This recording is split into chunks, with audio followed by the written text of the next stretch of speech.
যদি এই মুহূর্তে জাহান্নামী দেখতে মন চায় তো এরে দেখো। কি কারে কি দেখতে মন চায়? জাহান্নামী দেখতে মন চায় যদি ওরে দেখো। যে জীবনে কোনোদিন কি একে তো বেঈমান, দ্বিতীয়ত দুঃখ বলতে কিছু দেখেন। 40 বছর ফেরাউনের কোনোদিন কোনো সর্দি কাশি জ্বর মাথা ব্যথা একটা হাসি কাশিও ফেরাউন দেয় না। 40 বছর ফেরাউন, এই 40 বছরে একটানা সম্পূর্ণ রোগ মুক্ত থাকার কারণেই ফেরাউন বলছে, ভাবছে কি রে, আমি তো মানুষ না, আমি তো খোদা। فقال انا ربكم الاعلى। আল্লাহ বলেন ফেরাউন এবার বলে উঠল, মিশরবাসী আমি তোমাদের সবচেয়ে বড় খোদা। ফাআখাযাহুল্লাহ, আল্লাহ বলে সাথে সাথে আমি আল্লাহ বেঈমানকে ধরে ফেললাম। কইলিটা কি? নাকালাল আখিরাতি ওয়াল উলা। আজকের এই শেষ অপরাধ মানে রব দাবি করা আর আগের যতগুলো পাপ সবগুলো মিলিয়ে আমি আল্লাহ একসাথে শাস্তি দিয়ে ধ্বংস করে দিলাম। এজন্য রব্বুল আলামিন ছাড় তো দেয় অনেক দিন, কিন্তু টোটাল ছেড়ে দেয় না। বুঝেন নাই? একদম ছেড়ে দেয় না, ছাড় দেয়, ঢিল দেয়, কিন্তু হাত ছাড়া করে না রশি। আমরা সব সময় বলি এটা, যেই বাচ্চা ঘুড্ডি উড়ায় সে তো লম্বা সময় ধরে সুতা ছেড়ে দেয়, একটার পর একটা সুতা ছাড়ে, ঘুড়ি অনেক দূরে চলে যায়, কিন্তু বুদ্ধিমান ছেলে 1 মিনিটের জন্য নাটাই ছাড়ে না। নাটাই সে সুতা ছাড়ে কিন্তু নাটাই ছাড়ে না। সন্ধ্যা যখন হয়ে আসে, ঘরে ফিরবার যখন টাইম হয়, সেই ছেলেটাই যে এতক্ষণ সুতা ছাড়ছিল কিন্তু নাটাই ছাড়ে নাই, এবারে নাটাই যখন কটা শুরু করে বটা, সাথে সাথে হাতের ঘুড়ি হাতেই চলে আসে। রব্বুল আলামিন বলেন আমি 60 বছরের সুতা ছেড়ে দিয়েছি বান্দা, কিন্তু নাটাই ছাড়ি নাই। ইলা রাব্বিকা মুনতাহা। আল্লাহ বলে বান্দা যত দূরই যাও না কেন, শেষ পর্যন্ত তোমার রবের কাছেই তোমার শেষ ঠিকানা। ফিরতেই হবে, হবে কিনা বন্ধু? হ্যাঁ, ফিরতেই হবে। ছেলেরা যদি বুঝতো, লাউ কানু ইয়ালামুন, যদি তারা বুঝতো। কোরআনে আল্লাহ এটা বারবার বলছে, লাউ কানু ইয়াফকাহুন। আহা আমার বান্দা যদি বুঝতো। কখনো বলছে লাউ কানু ইয়াফকাহুন, কখনো বলছে লাউ কানু ইয়ালামুন। আহা আমার বান্দা যদি বুঝতো, আহা আমার বান্দা যদি জানতো। ওমা হাদিহিল হায়াতুদ দুনিয়া ইল্লা লাহবুন ওয়া লাইব।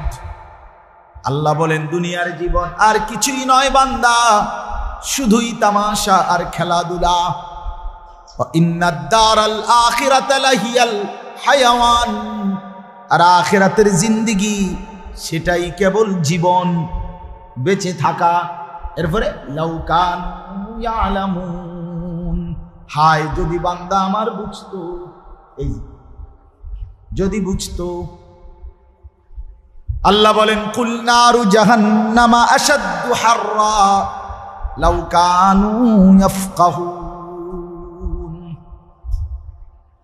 আল্লাহ বলে বান্দা শুনে নাও, দুনিয়ার এই গরমে কষ্ট হচ্ছে, তাইলে শুনে নাও জাহান্নামের আগুনের গরম তার চাইতে অনেক বেশি তীব্র গরম। লাউ কানু ইয়াফকাহুন, যদি তারা বুঝতো। এই আল্লাহ এটা বলছে, আল্লাহ যদি বলেন যদি তারা বুঝতো। আল্লাহ আমাদেরকে বুঝ দান করেন।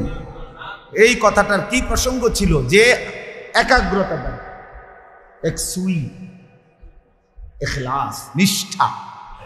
মুফতি শফি রহমতুল্লাহ আলাইহি বলছেন নিষ্ঠা একাগ্রতা, ধারাবাহিকতা এমন এক গুণ যেটা যদি কোনো মুশরিক ফাসেক দুনিয়াবী বিষয়ও করে, আল্লাহ তাআলা ওই বিষয়ে তার তারাক্কি দেন, মানে নিষ্ঠা, ধারাবাহিকতা।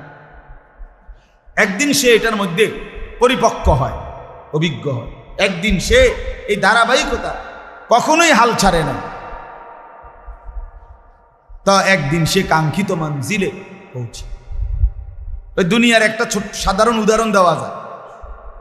যত লোক হিমালয়ের চূড়ায়, এটা একটা আপনার বিষয়, যে সারা বছর সারা পৃথিবী থেকে অসংখ্য পর্যটক আপনার হিমালয় পর্বতের চূড়ায় উঠবার জন্য প্রতিযোগিতা করে, মানে উঠতে চায় আর এভারেস্টের চূড়া।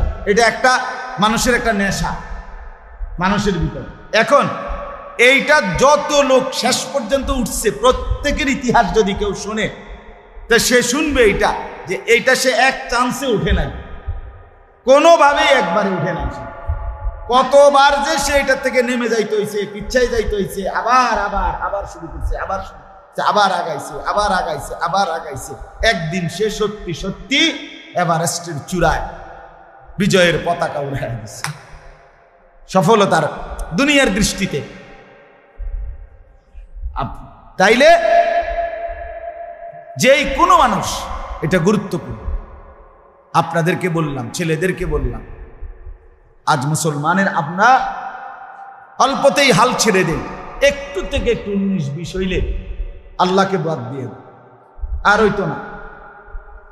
এত পেরেশানির ভিতরে কি নামাজ, হের বউর সিজার হইতে আছে, টেনশন পেরেশানির কারণে জোহর, আসর, মাগরিব, এশা সব বাদ, পেরেশানির ভিতরে আছে, বউর সিজার। ছেলেটা বিদেশ যাইব, ফ্লাইট হইতে আছে না, বিমান লেগে দাঁড়ায় রয়েছে, পোলারে একবার চিপস আইনা দেয়, বন আইনা দিতে আছে, এত ঝামেলা।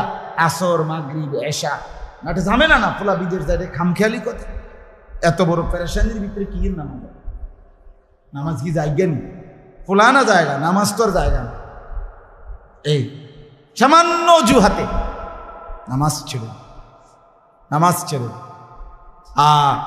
আমাদের সেই প্রিয় মানুষ, সেই প্রিয় কণ্ঠ আল্লামা হযরত মাওলানা জুবায়ের আহমদ আনসারী রহমতুল্লাহ আলাই, আল্লাহ তাআলা তার কবরকে জান্নাতের উঁচা মাকাম বানিয়ে দেন।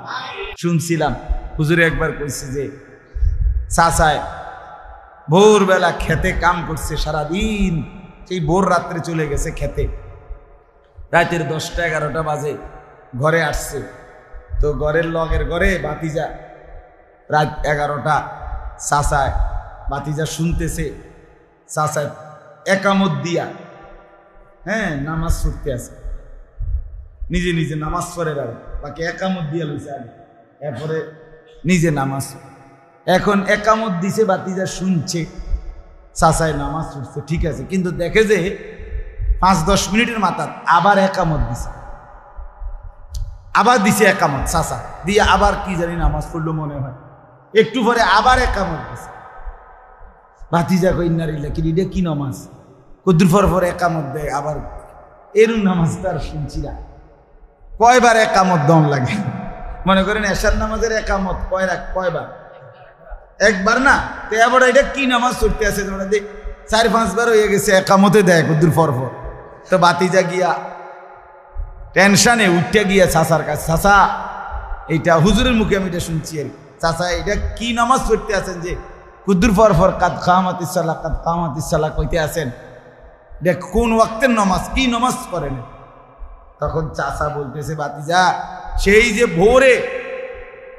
ভোর রাত থাকতে গেছি খেতে, আর এই অল্প আগে আসছি, ফজর, জোহর, আসর, মাগরিব, এশা এক ওয়াক্ত নামাজ পড়ছি না, এই সব দিন নামাজ একটার পর একটা একামত দিয়ে পড়তে আছে। করে এখন না বুঝছি এতবার কাদ কামাতিস সালাহ, মানে ধান রুইতে 5 ওয়াক্ত নামাজ শেষ। আহা